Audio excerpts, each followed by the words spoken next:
నమ శివాయ. నా పేరు మణికంఠ శ్రీనివాస్ శర్మ. శ్రీ కోటిలింగ హరిహర మహాక్షేత్రము ముక్త్యాల. ఇక్కడ శివలింగ ప్రతిష్ట విధానం ఏంటంటే ప్రధానంగా ఇక్కడ మనకి గణపతి పూజ.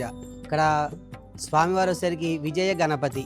మనం ఏ పూజా కార్యక్రమం చేసుకున్నా సరే ముందుగా గణపతికి పూజ చేసుకుంటాము. అలాగే ఇక్కడ విజయ గణపతి ఎందుకు ప్రతిష్ఠ చేశారంటే మనం చేస్తున్న కార్యక్రమంలో విజయము కలగాలి కాబట్టి విజయ గణపతిని ఇక్కడ ప్రతిష్ఠ చేశారు. అక్కడ విజయ గణపతికి పూజ చేసుకోవటం వల్ల అక్కడ మనకి విజయము కలుగుతుంది కాబట్టి ఇక్కడ ప్రధానంగా ప్రతిష్టకు ముందు విజయ గణపతి పూజ చేసుకుంటాము.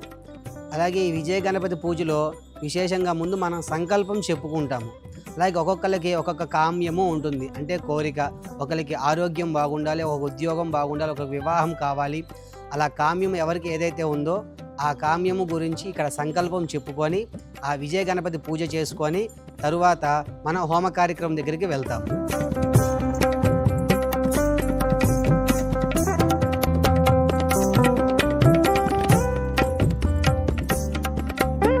విజయ గణపతి పూజ తదనంతరం మనకి ఇక్కడ రుద్ర గాయత్రి హోమము.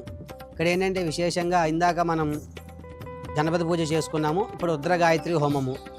దేవతలకి మనకి మధ్యలో అగ్నిదేవుడి భార్య పేరు స్వాహాదేవి. మనం ఒక మంత్రము చెప్పి చివరిలో స్వాహ అని చెప్పి నెయ్యి వేస్తూ ఉంటాము. ఆ నెయ్యి ఎందుకు వేస్తామంటే ఆ చివరిలో మంత్రం చెప్పి స్వాహ అన్నప్పుడు ఆ స్వాహాదేవి అక్కడికి వస్తుంది, మనం పిలిచినట్లు అన్నమాట. ఆ స్వాహాదేవి అక్కడ వచ్చినప్పుడు మనం ఆద్యము వేస్తుంటే అగ్నిదేవుడు నోరు తెరుస్తారు. ఆ ఆద్యము అక్కడ వేసిన తర్వాత మనం ఏదైతే దేవత పేరు చెప్పుకొని చివరిలో గణపతయ ఇదన్ నమమ అని వేస్తూ ఉంటాము. అంటే ఈ ద్రవ్యము గణపతికి చెందాలి అన్నట్టుగా మనం అక్కడ వేస్తూ ఉంటాము. అలాగే అక్కడ రుద్రాయ ఇదన్ నమమ అని వేస్తూ ఉంటాము, అంటే ఈ ద్రవ్యము రుద్రుడికి చేరాలి అని చెప్పని వేస్తూ ఉంటాము.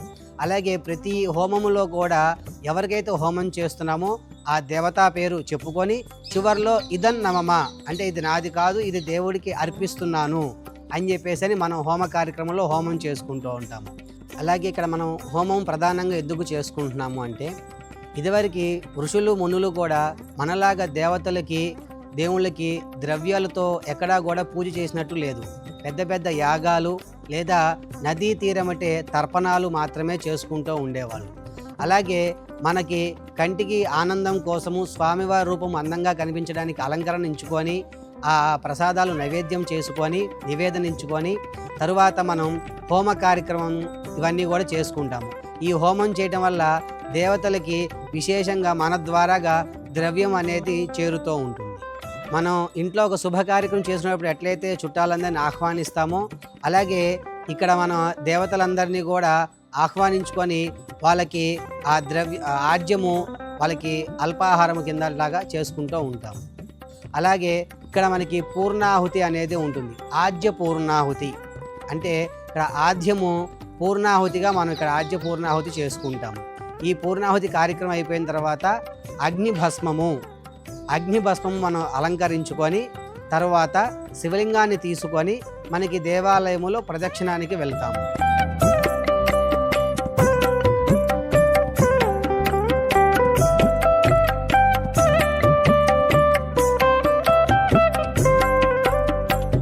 అలాగే హోమ కార్యక్రమం తర్వాత మనకి ప్రధాన దేవాలయములో స్వామివారి దర్శనానికి ప్రదక్షిణానికి వెళ్తాము. అలాగే మనకి దేవాలయం చుట్టూతా కూడా స్వామివారు నాలుగు వైపులా 4 ముఖాలు, మధ్యలో శివలింగాకారము, 4 ద్వారాలు, 4 నందీశ్వరులు దర్శనమిస్తారు. ఈ శివలింగాన్ని తీసుకొని దేవాలయం చుట్టూతా 3 సార్లు ప్రదక్షిణ చేసి స్వామివారిని దర్శించుకొని మన మనసులో ఉన్న కామ్యము స్వామివారికి చెప్పుకొని మనము ఇక్కడ నుంచి ప్రతిష్టకు వెళ్తాము.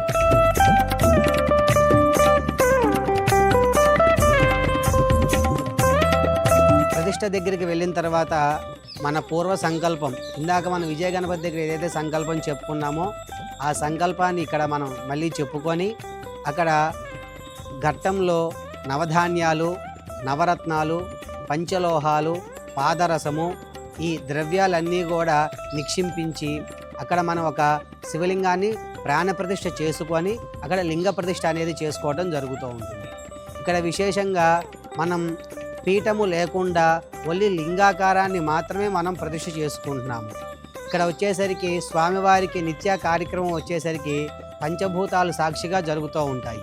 గాలే వీటికి నివేదన, ఎండే వీటికి నీడ, భూమి ఆకాశమే వీటి ఉండడానికి నివాసానికి ఇల్లు, వాన పడినప్పుడే అభిషేకం అని అలా వదిలేయకుండా విశేష పర్వదినాలప్పుడు కానివ్వండి, గ్రహణం సమయంలో కానివ్వండి, వీటన్నిటిని కడిగి అభిషేకాలు చేయడం జరుగుతూ ఉంటుంది.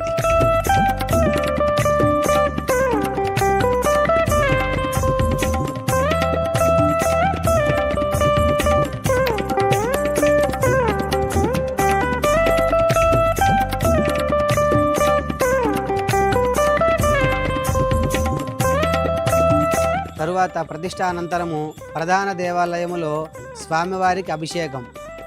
ఇక్కడ స్వామివారు విశేషంగా 5 రూపాలుగా మనకి దర్శనమిస్తారు. 1 సద్యోజాత, 2 వామదేవ, 3 అఘోర, 4 తత్పురుష, 5 ఈశానమూర్తి అవతారాలు. 4 అవతారాలకి మనం 4 రూపాలుగా మనం స్వామివారిని దర్శించుకుంటాం కాబట్టి ఇక్కడ మనకి 4 వైపులా 4 ముఖాలుగా స్వామివారు దర్శనమిస్తారు. అలాగే మధ్యలో కనిపించే లింగాకారం వచ్చేసరికి ఈశానమూర్తి అవతారం, ఈశ్వర స్వరూపం. ఈశ్వర స్వరూపం అనేది మనం ఎక్కడికి వెళ్ళిన ఈశ్వరుణ్ణి ఒక లింగ రూపంలోనే మనం దర్శించుకుంటాం కాబట్టి ఈ 4 ముఖాలకి మధ్యలో కనిపించే లింగాకారానికి విశేషంగా మనం పంచామృతాలతో అభిషేకం చేసుకుంటాము. ఆవు పాలు, ఆవు పెరుగు, ఆవు నెయ్యి, తేనె, పంచదార, పండ్ల రసములు, అలాగే పండ్లు ముక్కలు ఇవన్నీ కలుపుకొని సుగంధ ద్రవ్యాలతో ఇక్కడ మనకి స్వామివారికి ప్రధాన దేవాలయంలో అభిషేక కార్యక్రమం జరుగుతుంది.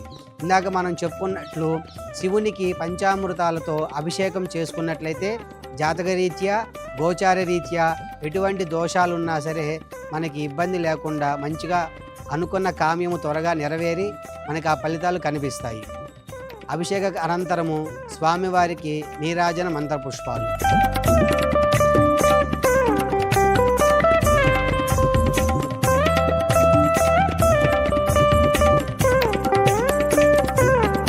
తర్వాత పార్వతీ స్వరూపము కామాక్షి అమ్మవారు.